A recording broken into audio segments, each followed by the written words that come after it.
नमस्कार विद्यार्थी मित्र हो, इयत्ता 10वी उजळणी तासिका गणित भाग 2 ची घटक रचने क्रमांक 1 करता आपण ह्या तासिकेमध्ये तुम्हा सर्वांचं पुनश्च एकदा सर स्वागत करतो। काय आहे की नव्यानं जॉईन होणारी मुलं भरपूर आहेत, त्यांना एकच लेक्चर मिळेल। त्यांनी पडसी चॅनलला सबस्क्राईब करा, त्या आयकॉनची बेल क्लिक करा आणि त्यामुळे तुम्हाला सगळे लेक्चर्स बघायला मिळतील। कोल्हापूर जिल्ह्यामधल्या मुलांची ऑफलाईनची एक्झामिनेशन लवकर सुरू होते आणि आपण मात्र त्रिकोणमितीमध्ये ट्रिग्नोमेट्रीमध्ये आपण पुढे होतो, तो जरासा भाग थांबवतो इथं आणि आपण प्रकरण क्रमांक 1-2 मॅथ्स सेकंडची जी आपल्याला टेस्टला सामोरे जायचं आहे त्याचा भाग आपण रिवाईज थोडासा करतोय। जरासे वेगळे प्रश्न कोणत्या परीक्षेमध्ये येऊ शकतात, कशा प्रकारची प्रश्नपत्रिका असू शकेल, साधारणतः एक सोपीच पेपर असणार आहे, सोप्या संकल्पनेवरच काढलेला असणारा पेपर, कारण कोणत्या स्थितीमध्ये आपण आहोत ते तुम्ही बघताय, तुम्हाला माहिती आहे सगळं। ऑनलाईन आणि ऑफलाईनचं मिश्रण करून आपण थोडंसं गणित मजबूत करण्याचा प्रयत्न करतोय। तुम्ही मॅथ्स सेकंडच्या ह्या टप्प्यामध्ये प्रकरण क्रमांक 1 समरूपता आणि दुसरं प्रकरण होतं पायथागोरस प्रमेय। हे प्रकरण बाळांनो सर्वच्या सर्व प्रॅक्टिस सेट, एका दुसरं गणित त्या नवीन अभ्यासक्रमामध्ये त्या नवीन म्हणजे थोडंसं कमी झाले, पण तुम्हाला स्वयंअध्ययनासाठी ठेवले ते, म्हणजे ते की मजबूत असलं पाहिजे आपलं गणित, त्यामुळे ते सगळाच भाग आपण त्यात सलग कंटिन्यूस केला आहे। प्लीज गणित मैत्रीला सबस्क्राईब करा आणि ताबडतोब तुम्ही सगळे लेक्चर्स बघत आहात, त्याबद्दल तुम्हाला सर्वांना धन्यवाद। कृपा करून तेवढं लवकरात लवकर ते बघून घ्या, असा भाग इथं आहे। काही पेपरमध्ये प्रश्न पहिल्या धड्यामध्ये आपण असं शिकलो होतो, त्रिकोणाच्या क्षेत्रफळाच्या गुणोत्तराबद्दलची संकल्पना शिकली, त्याच्यानंतर आपण प्रमाणाचं मूलभूत प्रमेय शिकलं, त्याचा व्यत्यास शिकला, कोन दुभाजक, उपप्रमेय शिकली, त्यानंतर समरूपतेच्या काही टेस्ट शिकल्या आणि त्याच्यावरती समरूप त्रिकोणाच्या क्षेत्रफळाचं गुणोत्तराचा एक फॉर्म्युला तयार झाला आणि असा एक हा प्रॉब्लेम पहिला धडा आपण पूर्ण केलेला आहे। त्याचे सगळे लेक्चर्स बाळांनो तुम्ही परीक्षेला जाण्यापूर्वी ते लेक्चर्स अटेंड करा, ते पहिली दुसरे लेक्चर्स। काही मुलांना 1.2 आली नाही अशी कंप्लेंट येते, ते 1.2 सुद्धा पाठवले तयार आहे, पण ते काही अपलोड झालं नव्हतं। ज्यांची कोणाची शंका आहे ती मुलं मागून घेत आहेत, अजून कोणाला शंका असेल तर त्यांनी जरूर कॉन्टॅक्ट करा व्हॉट्सअपवरून आणि त्यामुळे तुम्हाला आपण हा भाग बघून पूर्ण करूया। पहिला जो भाग होता तो बेसिक नॉलेजवरती शिकायचा होता आपल्याला। कसा प्रश्न आहे बघ, कसा प्रश्न, सोपा प्रश्न। पहिला अभ्यास 1.1 करता जो भाग होता त्याच्यामध्ये एका त्रिकोणाचा पाया आणि उंची एका त्रिकोणाचा पाया आणि उंची मी ते असं लिहितो बघा। पाया पहिल्या त्रिकोणाचा, तो पाया उंची आहे 9 आणि उंची आहे 5। दुसऱ्या त्रिकोणाचा पाया आहे 10 आणि त्याची उंची आहे 6।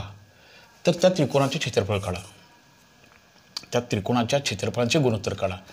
त्या त्रिकोणाचे क्षेत्रफळ काढा पाया उंची दिले असताना जो भाग होता तो आपला 5वी 6वी 7वीचा होता, त्रिकोणाचे क्षेत्रफळ पाया उंची। पण आपण 10th मध्ये एक ॲडिशनल प्रॉपर्टी इथं लर्न करतोय की इथं ह्या दोन त्रिकोणांच्या क्षेत्रफळाचं गुणोत्तर हे आता क्षेत्रफळाचं गुणोत्तर जे 1/2 येणार होतं ते आता आपोआप कॅन्सल होणार, रेशो करतोय आपण, आणि फक्त इथं पाया आणि उंची राहणार आणि वरच्या त्रिकोणाचा आणि इथं खालच्या त्रिकोणाचा पाया आणि उंची राहणार।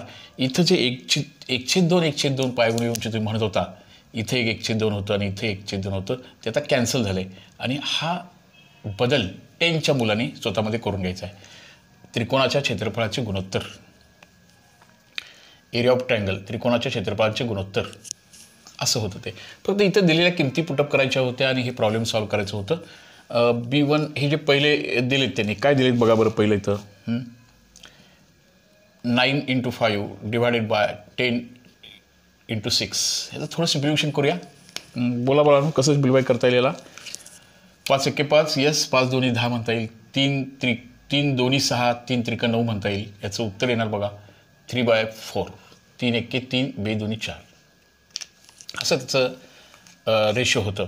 सोपे प्रश्न तयार करत असताना असे काही प्रश्न याच्यात तयार झालेत किंवा ते पेपर्समध्ये येत असताना तुम्हाला दोन त्रिकोणाचं क्षेत्रफळ असं असेल, समजा की असं एक ट्रायंगल आहे आणि दुसरा ट्रायंगल असा आहे, ह्याचं 3 आहे आणि ह्याचं 5 आहे आणि तुम्ही ह्या दोन ट्रायंगलचा एरियाचा रेशो काढायला सांगितलं आहे। हा समजा ABC आहे आणि हा D आहे। इथे मात्र तुमचं ऑब्झर्वेशन असं होतं, इथं हे गणित मात्र सोडत असताना ह्या दोन ट्रायंगल म्हणजे area of triangle ABC upon area of triangle BCD ह्याचं कम्पेअर करत असताना तुमचं निरीक्षण असं असायला पाहिजे होतं, ह्या दोन्ही त्रिकोणाचा बेस सेम आहे। बेस सेम असला की जिथं 1/2 दोन्हीकडे कॉमन होतं म्हणून ते कॅन्सल झालं. बेस सेम असला तर हे पण दोन्ही कॅन्सल होणार आणि राहणार फक्त H1 आणि H2 राहणार. समान पाया असं तुमचं निर्णय असायला पाहिजे होता, असायला हवा. अशा सर्व एक्झाम्पलचं प्रॅक्टिस बाळांनो त्या मी टॉपिकमध्ये आपण केलेलं. तुम्ही आता याचा आन्सर काढत असताना केवळ ह्याची हाईट लिहा आणि ह्याची हाईट लिहा, हे आन्सर पूर्ण होईल.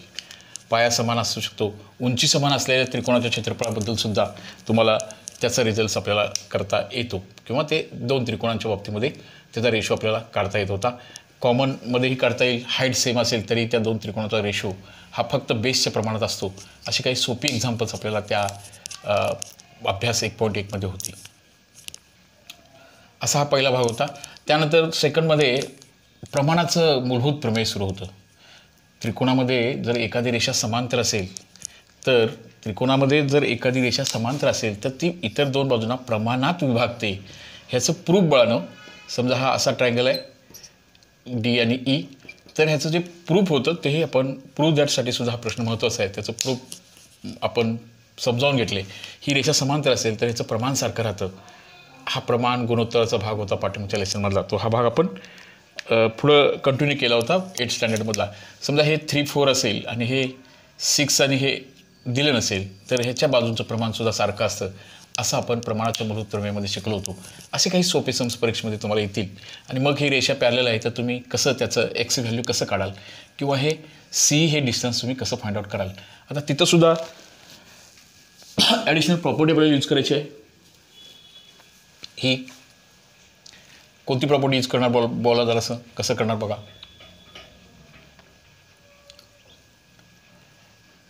हां बोला, कसं करूया.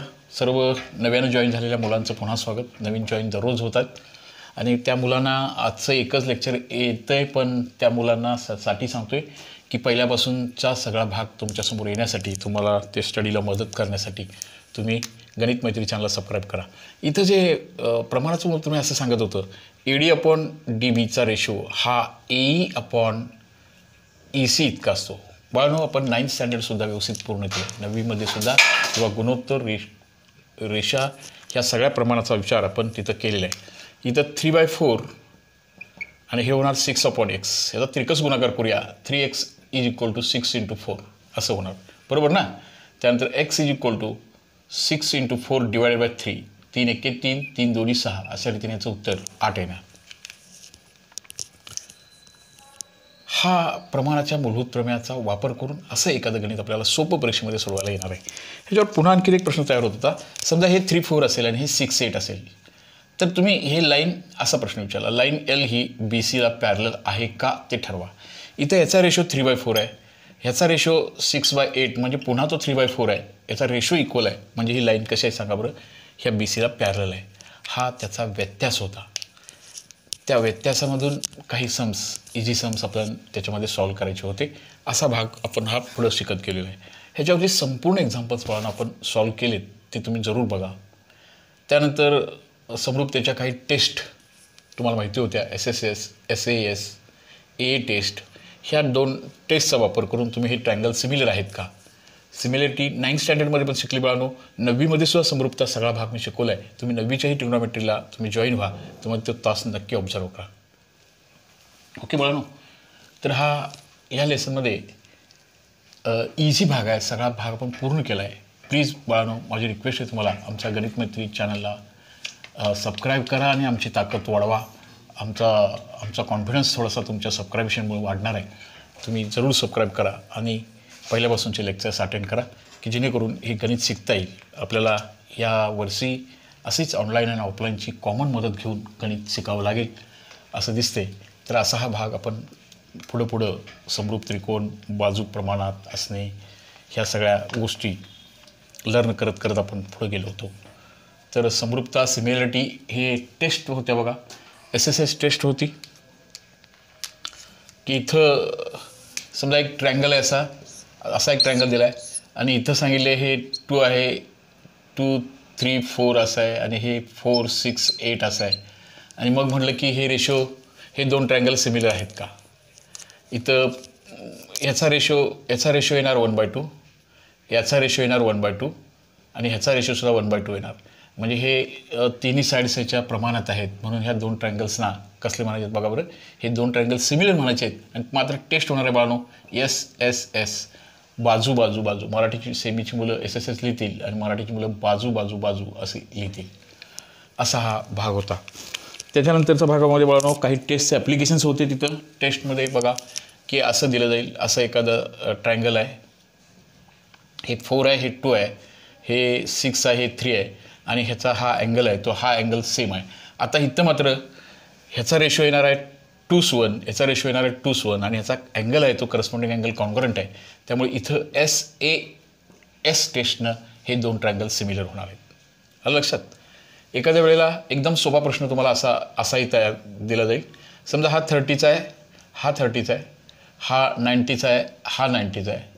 तर तुम्ही हे दोन ट्रायंगल सिमिलर आहेत का, ह्याला तुम्ही ए टेस्ट म्हणू शकता किंवा ए असं म्हणू शकता. हा अँगल ह्या अँगल एवढा आहे, हा अँगल ह्या अँगल एवढा आहे. म्हणजे हे दोन ट्रायंगल ए टेस्टनं सिमिलर होतात. आणि एकदा दोन त्रिकोण समरूप आले तर त्याची व्याख्या काय होती, त्याच्या बाजू प्रमाणात कशा मांडायच्या होत्या, हा भाग आपण या लेसनमध्ये शिकलेला होता. ह्या संपूर्ण एक्झाम्पलचा सराव आपण कशात केलो आहे की त्या प्रॅक्टिस सेटमध्ये सगळ्या उदाहरणांच्या ठिकाणी आपण केलेलो आहोत. त्यामुळे तुम्ही ते बाळनो ते जरूर बघा. मग दोन त्रिकोण समरूप झाल्यानंतर हे तुम्ही 9th स्टँडर्डपासून शिकत आलाय. आता 9th स्टँडर्डपासून शिकलाय काय नाही शिकलाय हे जरा प्रश्नच पडला आहे माझ्याजवळ. पण नाही शिकलात तरी बाळांनो आपण ते लर्न करायचं आहे. यासाठी आपण जे गणित शिकण्यासाठी आपले पप्पा मी क्लासेस लावतात. गणितातले शाळेतले शिक्षक जे आताच घेऊन तुम्हाला गणित पुन्हा पुन्हा शिकवतात. त्यासाठी जरी तुम्ही शिकत असला तरीसुद्धा व्हॉट्सअपवरून म्हणजे ऑफलाईन जरी चालू असेल तरीसुद्धा तुम्हाला त्या ऑनलाईनची मदत तुमच्या मजबूतीसाठी तुमच्या सरावासाठी जरूर होईल. तुम्ही त्या कॉन्टॅक्टमध्ये जरूर राहा. समजा की हा एक ट्रायंगल आहे, दुसरा हा एक ट्रायंगल आहे, ह्याचं नाव ABC आहे आणि ह्याचं नाव PQR आहे. तर हे दोन ट्रायंगल सिमिलर असतील तर त्याच्या बाजू कशा असतात, त्याची बाजू सिमिलरिटीची डेफिनेशन पण 9th स्टँडर्डमध्ये आपण शिकली होती. त्याच्या बाजू प्रमाणात आणि ईच अँड एव्हरी अँगल हा कॉन्ग्रंट असतो. मग बाजू प्रमाणात हे कसं लिहायचं, हा असं दिलं जाईल AB upon dot dot dot, त्याच्यानंतर dot dot dot upon QR आणि AC upon dot dot dot. पहिली बाजू AB आहे, त्याचं प्रमाण ह्याच्यातली पहिली दोन अक्षरे घ्यायची ABC. इथं काय येणार सांगा आता, बोला हां काय येणार सांगा. इथं येणार आता ABची करस्पॉन्डिंग हे जे ट्रायंगल ABC होतं, ABC सिमिलर ट्रायंगल PQR हा जो क्रम दिला असतो त्याच्यातली पहिली दोन अक्षरं, ह्यातली पण पहिली दोन अक्षरं PQ घ्यायचं. ह्याची QR घेतला असेल तर ह्याच्या वरच्या बाजूला ह्याची दुसरी दोन अक्षरं येणार. इथं AC घेतला असेल तर बाळांनो इथं PR येणार. ह्या बाजू प्रमाणात असतात. आणि ह्याचा जो कोन आहे तो कोन मात्र काय असतो सांगा बरं. याचे कोन हे दोन त्रिकोणांना समरूप असण्यासाठी बाजू इक्वल असण्याची गरज नाही, त्या प्रमाणात असायला पाहिजे. आणि कोन मात्र each and every angle is congruent to each other. हा करस्पॉन्डिंगनुसार A हा जो अँगल आहे तो P एवढा असायला पाहिजे, B हा जो अँगल आहे तो Q एवढा असायला पाहिजे आणि हा C जो अँगल आहे तो R एवढा असला पाहिजे. कोन एकरूप असणे, बाजू प्रमाणात असणे, हे कसं लिहायचं हा भाग त्याच्यामध्ये होता. आणि एकदा जर दोन त्रिकोण समरूप आले तर तेव्हा त्याचं क्षेत्रफळाचं गुणोत्तर हे त्याच्या बाजूच्या वर्गाच्या प्रमाणात होतं. याचं एक प्रूफ आपण लर्न केले. मी जवळजवळ 8-1 तास आपण ह्या समरूपतेवर शिकलेत. आपण अजून त्याचं हे बघायचं आहे म्हणजे काय की मिसलेनियस आपण जादा भागमध्ये परत एकदा पुढच्या सेक्शनमध्ये अभ्यासक्रम पूर्ण करून सगळेच प्रश्नसंग्रह एका ठिकाणी. काही मुलांना नोट्सची गरज दिसते, नोट्स पण टाईप करून तुमच्याकडे कसे पाठवता येतील याचं नियोजन आपण करत आहोत. ओके बाळांनो, इम्पॉर्टंट क्वेश्चन्स कसे करायचे असे होते. ह्याच्यानंतर एक बाळांनो महत्त्वाचं एक स्टँडर्ड प्रमेय ते त्याच्यामध्ये होतं. त्या प्रमेयाचा वापर करून घेऊन आपल्याला काही सम सोडवायचे होते. एकदा हे दोन त्रिकोण समरूप आले की जे समरूप नव्हते तेव्हा पायागुणिले उंची होती. आता जेव्हा त्रिकोण समरूप आले हे समरूप 1.4 मध्ये झालं. 1.4 मध्ये हे समरूप झालं आणि मग ह्या दोन त्रिकोणांच्या समरूपतेबद्दलचा एक प्रमेय, एक महत्त्वाचा प्रमेय ह्या धड्यामधला हा असा होता की त्या धड्यामधला हा महत्त्वाचा प्रमेय की दोन समरूप त्रिकोण हा डिटेलमध्ये भाग बाळांनो आपण केलेला आहे. डिटेलमध्ये सगळा टॉपिक तुम्ही बघाल. हे सगळे हा रिव्हिजनमधून बघा. पण डिटेलमध्ये जे नव्याने जॉईन झाले त्या मुलांना विनंती, गणित मैत्री चॅनलला सबस्क्राईब करा ताबडतोब. त्याच्यासमोरची ते ऐकून समोरची बेल दाबा. लगेच तुम्हाला ते सगळे टॉपिक्स यायला सुरू होतील. पहिले सगळे टॉपिक्स तुम्ही ऑब्झर्व करा, मगच तुम्हाला हे कळणार आहे, तोपर्यंत नाही कळणार. हां, 2 त्रिकोण समरूप झाले की अशा 2 समरूप त्रिकोणांच्या क्षेत्रफळांचे गुणोत्तर हा ABC आणि एरिया ऑफ ट्रायंगल हा जो PQR आहे, तर ह्याचा जो रेशो असतो तो त्याच्या करस्पॉन्डिंग ज्या साईड्स होत्या, ह्या बघा, ह्या ज्या साईड्स होत्या, आता ह्याचा वर्ग आणि ह्याचा वर्ग होणार. हा भाग आपल्याला करस्पॉन्डिंग साईडचा हा area of triangle ABC upon area of triangle ABC upon area of triangle PQR हा का होतो, कसा होतो, ह्यात टेस्टचा कसा वापर करायचा, पूर्वी शिकलेल्या नॉलेजचा कसा, असा तो भाग त्या समरूपतेमध्ये होता. आता समजा की 2 त्रिकोणाच्या क्षेत्रफळाचं गुणोत्तर काढायला सांगितलं असं, आणि एका जी साईड आहे ना BC आणि QRचा रेशो त्यांनी 3:4 दिला आहे.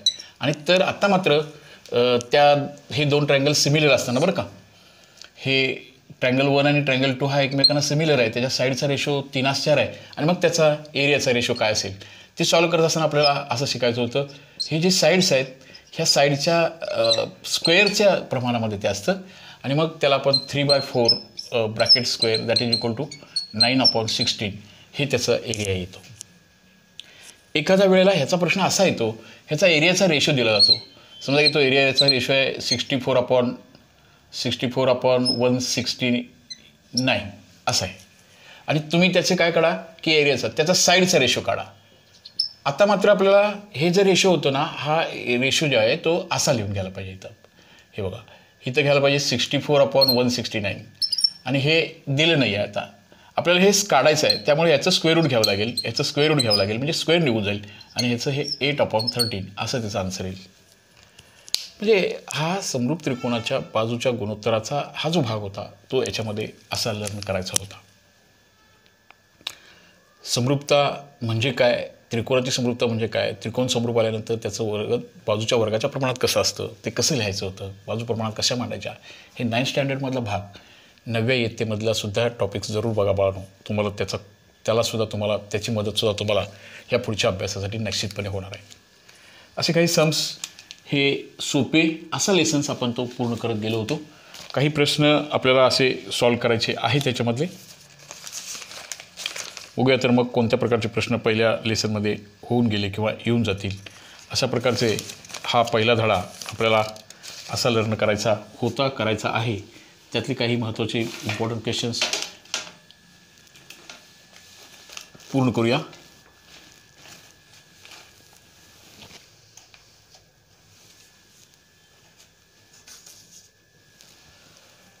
हा जो भाग असा लर्न करायचा होता असा आहे.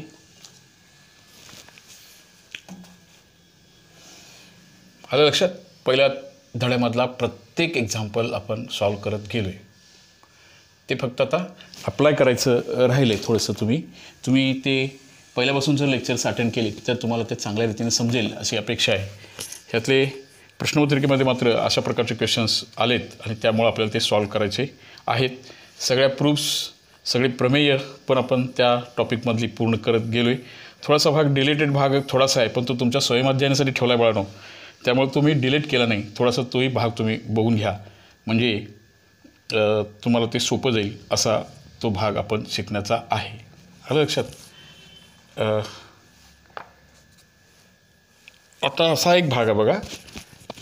Ratio of area of 2 triangles is with height is 2/3 and base of the one triangle is 6. then find the second big side चा जो रेशो आहे, ratio of area of 2 triangles is equal to 2/3. Base of ratio of area of 2 triangles with equal height is 2/3 and base of smaller triangle is 6. then what is the corresponding base of the bigger triangle?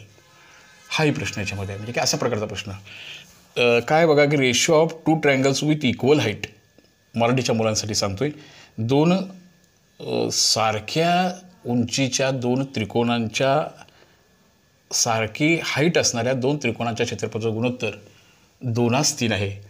आणि त्याच्या एका त्रिकोणाचा पाया हा small त्रिकोणाचा पाया 6 असेल तर दुसऱ्या त्रिकोणाचा पाया किती असेल. पुन्हा बेसिक भागावरती असे प्रश्न आलेत की दोन त्रिकोण आहेत, त्या दोन त्रिकोणापैकी त्यांचं हाईट इक्वल आहे. आता हाईट इक्वल असणाऱ्या दोन त्रिकोणांचा एरिया तुम्ही कसा मांडाल? हां,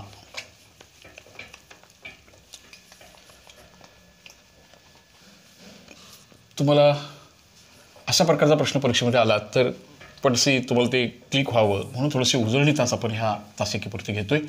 पहिला दुसऱ्या लेसनचे जे रिव्हिजन्समध्ये पाहिजेत हा भाग बाळांनो डिटेलमध्ये तुम्हाला लर्न करण्यासाठी तुम्हाला गणित मैत्री चॅनलला सबस्क्राईब करावं लागेल. पहिल्यापासूनचे लेक्चर्स अटेंड करावे लागतील म्हणजे तुम्हाला त्या लेसनमध्ये नेमकं काय होऊन गेलं होतं ते तुम्हाला कळेल.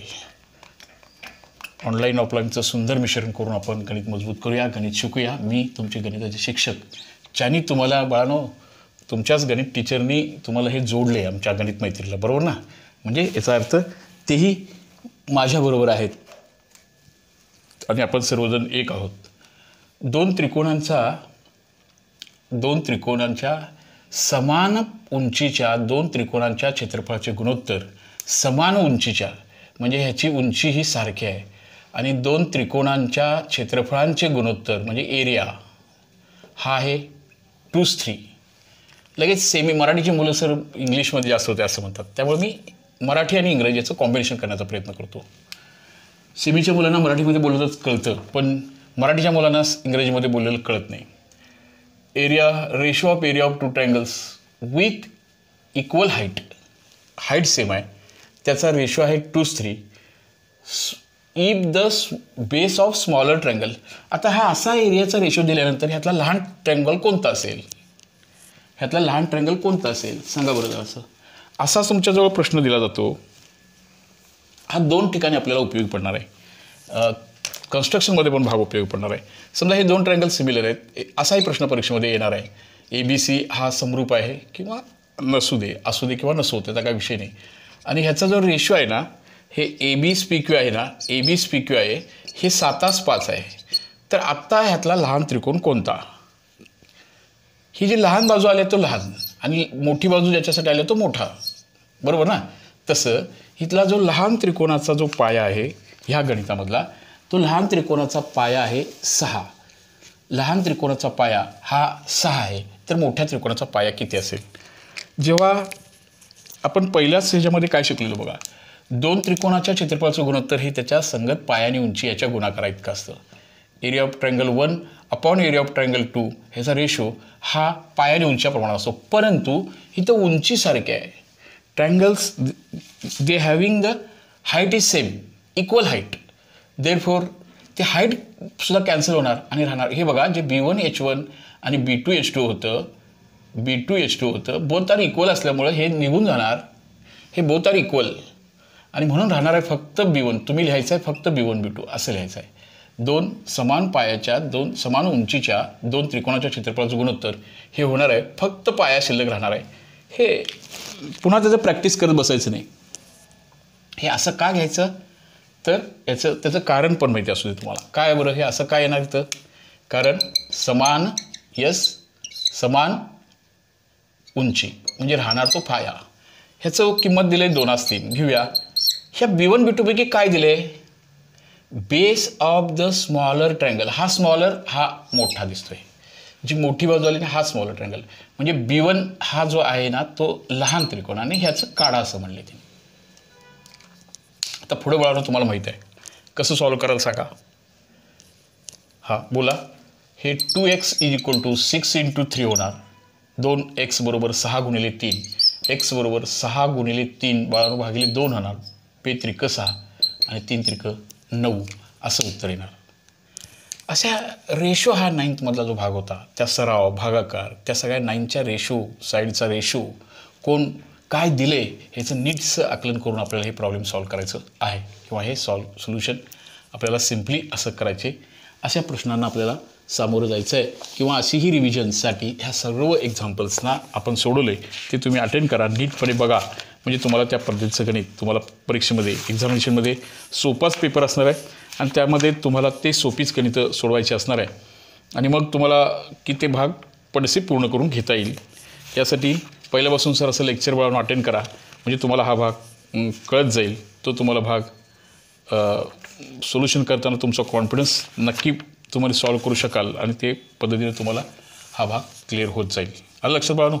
तर ह्या समरूपतामधल्या ह्या सर्व टॉपिक्सना, ह्या सर्व प्रश्नांच्यासाठी तुम्हाला मी जे टॉपिक्समध्ये ह्या पहिल्या दुसऱ्या लेसन्सचा तुम्ही अटॅचमध्ये राहा, तुम्ही ते सगळं काही बघा आणि मग तुम्ही हे प्रश्न अगदी कॉन्फिडन्सली, आपण ते ऑनलाईनला शिकलोच नाही, काय समजलंच नाही असं न करता आपण ते लर्न करून घेऊया आणि मग आपण ह्या लेसनमध्ये जाऊया. असाच पुढचा लेसन पण आहे पायथागोरसचं प्रमेय. पायथागोरसच्या प्रमेयामध्ये सुद्धा आपण सगळं पायथागोरसचं प्रूफ कसं तयार झालं, पायथागोरस तो पूर्वीपासूनचा भाग कसा आहे हेही तुम्हाला माहिती आहे ना. पायथागोरस हा त्यातलं एखादं एक्झाम्पल घेऊया. पायथागोरसचं प्रमेय तुम्ही पूर्वीपासून शिकला आहे, त्याच्यामुळं त्याच्यावरचं जरासं गणित हे थोडंसं याचं येतं, म्हणजे जरासं चॅलेंजेबल असणारं असं येतं. बोला बाळांनो, पायथागोरसचं प्रमेय काय सांगा आता. हां, पायथागोरसचं प्रमेय काय सांगा. बोला पायथागोरस. ह्या जरासं आपण आजच्या तासिकेमध्ये जे काय आपण पूर्वीच्या तासात घेतलो आहे त्याला जरासं हेडलाईट्स काय होत्या, काय शिकायचं होतं हे बघितलं आपण. पुन्हा एकदा बघा. 2 त्रिकोणाचं क्षेत्रफळ पाया उंचीच्या प्रमाणात. अभ्यास 1.1. समान पाया फक्त उंची, समान उंची फक्त पाया, दोन्ही पण समान, एकास एक. त्याचं थोडंसं उपयोजनात्मक प्रश्न आपण शिकलो. 1.2 मध्ये उपयोजन, प्रमाणाचं मूलभूत प्रमेय, त्याचा व्यत्यास, याच्यावरची गंत होती. 1.3 मध्ये टेस्ट होत्या. 1.4 मध्ये समरूप त्रिकोणाच्या क्षेत्रफळाचं गुणोत्तर बाजूच्या वर्गाच्या प्रमाणात असतं, हे लर्निंग होतं आणि याचं कॉम्बिनेशन करून आपण हा धडा पूर्ण केलं आहे. फारसं तुम्ही जेव्हा ते लेक्चर्स अटेंड कराल तुम्हाला त्याचा निश्चितपणे कॉन्फिडन्स वाढेल, तुम्हाला तो माहिती होईल. आता याच्याबद्दल जरा सांगा बघूया. पायथागोरस प्रमेय हे फक्त आणि फक्त काटकोन त्रिकोणासाठी आहे. काटकोन त्रिकोणात ह्याला आपण पहिली बाजू 1 म्हणली आणि ह्याला दुसरी बाजू म्हणली आणि ह्या 90° समोरसाठी एक स्पेसिफिक नाव आहे, तो म्हणजे कर्ण. काय होतं सांगा बरं पायथागोरस प्रमेय बाळांनो. हां, कर्णाचा वर्ग बरोबर कर्ण वर्ग बरोबर बाजू वर्ग म्हणजेच बाजू 1चा वर्ग अधिक बाजू 2चा वर्ग, असं ते वापरायचं होतं. आणि मग आपल्याला हे काटकोन त्रिकोणाचं हे प्रूफ कसं आलं, हे समरूपतेवर आधारित आपण ह्याचं प्रूफ आपण त्या लेसनमध्ये शिकलो होतं. की समजा मग ह्याच्यातला सोपा प्रश्न तुम्हाला परीक्षेत असा येऊ शकेल, समजा ही बाजू 6 आहे, ही 8 आहे, तर कर्णाची लांबी काढा. असा हा मात्र 8वी 9वीचा प्रश्न झाला. 8वी 9वीमध्ये येऊ शकेल असा. बोला बरं हे गणित कसं सॉल्व करायचं होतं. हां, कर्णाचा वर्ग बरोबर काय होणार सांगा आता. x वर्ग बरोबर हां पहिल्या बाजूचा वर्ग, दुसऱ्या बाजूचा वर्ग, 6चा वर्ग 36, 8चा वर्ग 64, दोन्हीची बेरीज 100 येणार. पण हे x वर्ग झालं. x काढण्यासाठी आपल्याला याचं वर्गमूळ काढायला पाहिजे आणि म्हणून याची किंमत 10 येणार. अशा सोप्या गोष्टी होत्या. मग याचं कॉन्व्हर्स आपण आता शिकणार आहोत. समजा आता हा काटकोन त्रिकोण आहे का, 6, 8, 10 बाजू आहेत आणि हा काटकोन त्रिकोण आहे का, याचा कसा पडताळा बघायचा. तर मोठ्या बाजूचा वर्ग करायचा. आता कर्ण नाही म्हणायचं, मोठ्या बाजूचा वर्ग करायचा, तो 100 येईल आणि लहान बाजूंच्या वर्गांची बेरीज येणार, किती येणार सांगा बरं. परत 100 येणार आणि म्हणून तो काटकोन त्रिकोण आहे. असं लर्निंग आपण बेसिकच्या नॉलेजवरती शिकायचं होतं. पायथागोरसमध्ये 30, 60, 90 थेरम, 45, 45, 90 थेरम, अपोलिनसचा प्रमेय, त्याच्यावरती सोपे सम्स आपल्याला पायथागोरसमध्ये शिकायचं आहे. पुढच्या पायथागोरसही सगळे लेसन्स आपण याच्यापूर्वी पूर्ण केलेत. तुम्ही एकदा बघा, त्याच्यावरती रिव्हिजन म्हणून आपण पुढच्या तासाला वेळेला आणखीन काही सम्स बघूया. आता आपण या तासिकेपुरतं इथं आपण थांबूया. पुन्हा रिक्वेस्ट आहे तुम्हाला, गणित मैत्री चॅनलला सबस्क्राईब करा. सर्वजण गणित शिकूया. मित्रांना शेअर करताच आहात, पण जुन्या आणि नवीन मित्रांना परत विनंती आहे की आमचं गणित मैत्री चॅनलला सबस्क्राईब करा. त्या समोरचं आयकॉनचं ते बेल दाबा, म्हणजे सर्व लेक्चर्स तुमच्या समोर येतील. एवढी हार्टली विनंती करतोय तुम्हाला की कुठल्याही परिस्थितीत गणित मैत्री चॅनलला बाळांनो सबस्क्राईब करा. पालक बंधू भगिनींचं शतशः आभार, त्यांनी मुलांना व्हॉट्सअपची व्यवस्था करून देत आहेत. पण मुलांनी अभ्यासच करतात काय बघणं हे आता सध्या आपली जबाबदारी आहे. आपण तिकडे लक्ष द्याल अशी एक विनंती तुम्हाला करतोय. ओके बाळांनो, ठीक आहे.